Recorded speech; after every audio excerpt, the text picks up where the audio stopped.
धाकड़ खबर, बेखौफसुमा बेबाक अंदाज। प्रधानमंत्री जी भूल जाते हैं कि कांग्रेस के बारे में जो इन्होंने धारणा बनाई या कांग्रेसियों के बारे में जो इन्होंने धारणा बनाई, ये उन कांग्रेसियों को देखकर बनाई जिनको ये हमारे यहां से ले गए हैं। वो धारणा गलत है।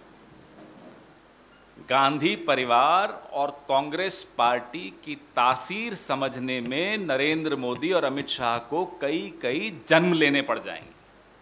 They'll have to be reborn several times to understand what the Congress party is and what the Gandhi family is. इस तासीर में संकल्प है, इस तासीर में संघर्ष है, इस तासीर में जुनून है देश को बचाने का, इस तासीर में एक दृढ़ निश्चय है देश को बचाने का। इस तासीर को अगर आप समझ भी लेंगे मोदी जी, तो आपका यह जन्म सफल हो जाएगा। नहीं समझ पाएंगे तो आप जितनी एजेंसीज चाहिए छोड़ दीजिए हमारे पीछे। हम चुप नहीं होंगे, हम पीछे नहीं हटेंगे, हम डर के घर बैठने वालों में से नहीं हैं। अगर आपको कोई शक है तो जाइए अंग्रेजों से पूछ लीजिए। जैसा आप सबको मालूम है कि आज ईडी ने पिछली बार राहुल गांधी जी को बुलाया था और 5 दिन तक 50 घंटे से अधिक समय तक उनको पूछताछ करी। पूरा देश देख रहा था। और आज सोनिया गांधी जी को बुलाया है, जिसके बारे में पूरा मुल्क जानता है कि वो एक ऐसी नेता है जिसने पूरे देश का दिल जीता है। जिस रूप में उन्होंने यूपीए का गठन किया, फील गुड और इंडिया साइनिंग के नारों को हराया जो कि आर्टिफिशियल थे, जिसने डॉक्टर मनमोहन सिंह जी को प्रधानमंत्री बनाया। प्रधानमंत्री पद कोई छोड़ सकता है क्या? और जिनके ज़िंदगी में एक तरफ तो भारतीय संस्कार संस्कृति उन्होंने आत्मसात की, क्या क्या बातें उनके बारे में नहीं कही जा रही थी जब राजीव जी की शहादत हो गई थी। और जिस महिला नेता के रूप में उन्होंने देखा है, एक पारिवारिक महिला के रूप में भी, कि उनके हाथों में इंदिरा गांधी जी की शहादत हुई, जो एक महान नेता थी देश की। बांग्लादेश जिस रूप में बना उस जमाने के अंदर, पाकिस्तान के 2 टुकड़े हो गए। दुनिया के इतिहास में ऐसा कहीं नहीं सुना होगा कि 90,000 सैनिकों को, अधिकारियों को सरेंडर करवा दिया हो एक मुल्क के, जो हमारा दुश्मन मुल्क है, जिसने इंदिरा गांधी ने हरित क्रांति करी, गरीबी हटाओ की बात करी, सब कुछ किया देश के लिए। वो शहादत हो गई, पर देश को एक अखंड रखा। राजीव गांधी शहीद हो गए, उनके पति थे। उनकी सास शहीद हो गई देश के लिए, उनके पति शहीद हो गए देश के लिए। इस सरकार को इतनी भी शर्म नहीं आती है कि आप किस महिला को किस रूप में आप व्यवहार कर रहे हैं। ईडी वाले उनके घर जाके बयान ले सकते थे, कई बार लेते हैं। ईडी वाले घर जाते हैं, बयान देते हैं, कोई नई बात नहीं है। मोतीलाल बोरा जी के बयान लेते घर जा करके। पर जिस रूप में उनका रवैया जो है वो बहुत निम्न स्तर का है, कहना चाहिए कि निम्न स्तर का है। उनको चिंता नहीं देश क्या सोच रहा होगा। कांग्रेस शासन में हमेशा हर फैसला ऐसा होता था कि मीडिया में कोई इशू बन गया तो दुनिया देश क्या सोचेगा, और मुख्यमंत्री को इस्तीफे, रेल मंत्री का इस्तीफा, लॉ मिनिस्टर इस्तीफे हो जाते थे। इनके डिक्शनरी में बातें तो है ही नहीं।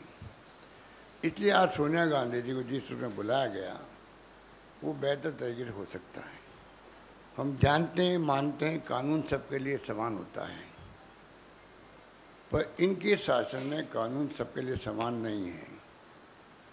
इनके लिए जो एनडीए में आता है घुस जाता है, बीजेपी ज्वाइन कर लेता है, उसके लिए कानून बदल भी जाता है। जैसे कि शिवसेना के कई लोगों के बुला बुला के बयान लिए गए, और जब वो इनको ज्वाइन कर गए पार्लियामेंट के मेंबर, तो वो तमाम बातें समाप्त हो गई उनके लिए। इनका जो दो कानून बना रखे हैं देश के लिए, विपक्ष के लिए अलग है और इनके खुद के लिए अलग है। इस प्रकार आज ये मुल्क चल रहा है, और ऐसा केस हाथ में लिया गया है जो जिसका हक है ही नहीं। ईडी को मनी लॉन्ड्रिंग कहाँ हुई है? ईडी को चाहिए एक प्रेस कॉन्फ्रेंस करे, देश को बताए हम राहुल गांधी को, सोनिया गांधी जी को क्यों बुला रहे हैं, इनके ऊपर अमुक अमुक आरोप इस प्रकार के जो कि ईडी में आते हैं। आज ईडी को जिस रूप में मिसयूज कर रहे हैं सरकारों बदलने के लिए, ये खतरनाक ट्रेंड है। ये लोकतंत्र की भावनाओं के भी आप समझ सकते हो कि कुचला जा रहा है उसको भी। मैंने बार बार कहता हूँ कि देश में संविधान की धज्जियां उड़ रही है, देश में लोकतंत्र खतरे में है, ये उसके उदाहरण हैं। इस रूप में आज ये मुल्क चल रहा है। लोग, पूरे देश के लोग डरे हुए हैं, सहमे हुए हैं और घुटन महसूस कर रहे हैं। देश के अंदर घुटन महसूस कर रहे हैं। ये समझ नहीं पा रहे हैं, इनको नहीं एहसास है कि कभी जनता का मूड बदल भी सकता है। अभी आपने हिंदुत्व के नाम पे जो हर व्यक्ति के व्यक्तिगत धर्म की बात आती है तो व्यक्ति साथ खड़ा हो जाता है। हमारी लड़ाई विचारधारा की है, देश को बचाने की है। उसी लिए आज पूरे देश के कांग्रेसजन प्रदेशों के अंदर, जिलों के अंदर धरने कर रहे हैं, प्रदर्शन कर रहे हैं, मैसेज देने के लिए। अब भी आप, ये तो लोकतंत्र के गहने हैं, धरने हो, प्रदर्शन हो, विरोध प्रकट हो, इसको तो टॉलरेंस पावर हो, ये तो लोकतंत्र में आवश्यक है। आज अगर ये होते हमारी जगह तो आज आग लगा देते, तोड़फोड़ करते। इनकी फितरत ये है। हमारे यहाँ तो बाहर आप देख रहे हो, रघुपति राघव राजा राम, पतित पावन सीताराम के भजन हो रहे हैं। इस एक भजन से समझ लीजिए ईश्वर अल्लाह तेरे नाम कि कांग्रेस की सोच क्या है, इनकी सोच क्या है। ये भजन बोलने वाले कभी भी ना हिंसा कर सकते हैं, ना तोड़फोड़ कर सकते हैं। और पुलिस बाहर छावनी बना रखा है एआईसीसी दफ्तर के चारों ओर। क्या जरूरत है? ये हमारा खुद का हेडक्वार्टर है, उसके अंदर आप आने की परमिशन नहीं दे रहे हो। ऐसा तो पहली बार इतिहास में हुआ है। कल सरकार राज्य की है, दूसरी पार्टियों की, वो इनके ऑफिसर के अंदर जाने की परमिशन देगी नहीं। अच्छी बात है क्या? ये परंपराएं ठीक नहीं हो रही है। इसलिए मैं कहना चाहूँगा जो बेरोजगारी है, महंगाई है, आर्थिक स्थिति डावाडोल है, 80 रुपये क्रॉस कर गया है डॉलर, ये चिंता का विषय होना चाहिए। जो चुनौतियाँ देश के सामने हैं, डॉक्टर कलाम की है या और कोई है, पूरे विपक्ष को बुला के बातचीत करनी चाहिए। कोई दुश्मन तो होते नहीं राजनीति के अंदर, ना होना चाहिए। और ये दुश्मन मानते हैं हम लोगों को, विपक्ष को दुश्मन मानते हैं। अभी भी आप हैदराबाद में भी मोदी जी ने कहा रीजनल पार्टियों के बारे में भी, और सबको ये जो है वंशवाद चल रहा है। तो ये जो इनका टारगेट है विपक्ष, पहले कांग्रेस मुक्त भारत की बात करते थे, अब इनकी मंत्रा है विपक्ष मुक्त भारत बने, डिक्टेटरशिप हो देश के अंदर। उस दिशा में देश जा रहा है। हर देशवासी को चिंता होनी चाहिए। और मैं समझता हूँ कि इनके रवैये जब से आए हैं तब से देख रहे, गोवा, मणिपुर, कर्नाटका, मध्य प्रदेश और महाराष्ट्र, ईडी इनका बहुत बड़ा डेमोक्रेसी में हथियार हो गया सरकारों को गिराने का।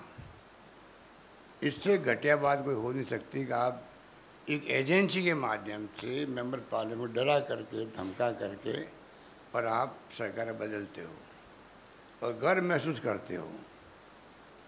इनकी अंतरात्मा पता नहीं गर्व महसूस करती होगी, शर्म महसूस करती होगी, वो तो मैं उनको पूछ नहीं सकता।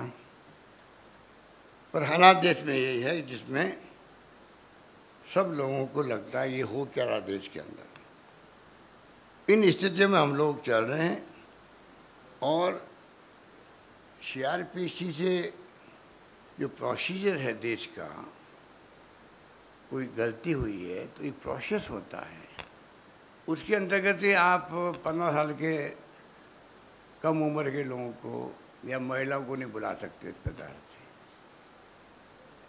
सच सम्मान उनसे बात करो। वैसे भी किसी भी अपराधी जब आरोपित होता है तो कम से कम जब तक वो सिद्ध नहीं हो कि ये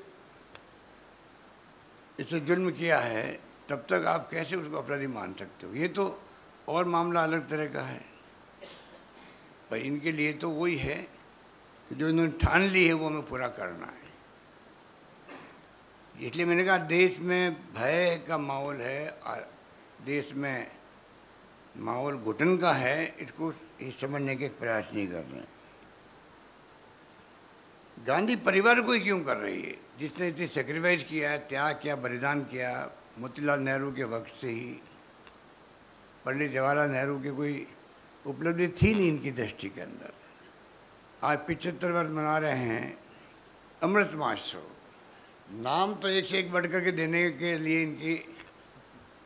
इनकी जो फितरत है आरएसएस बीजेपी, उसका तो कोई मुकाबला नहीं है। पर जिस प्रकार से ये अमृत महोत्सव मना रहे हैं, मैं कहना चाहूँगा इनसे कि आप हर घर तिरंगा लगाने की बात करते हो, उसके पहले कम से कम आप देश की जो उपलब्धि है 75 वर्ष की है कि देश छोटी सी होने क्या था आज क्या है, वो तो बताओ देशवासियों को, वो गर्व महसूस करे। और 13, 14, 15 को जो प्रोग्राम दिया गया है इनका हर घर तिरंगा, उस पर वो आगे आ सके, ये तो करो कम से कम। पर आपको तो खाली परसेप्शन पैदा करके राजनीतिक लाभ उठाना है, उसके अलावा आपका कोई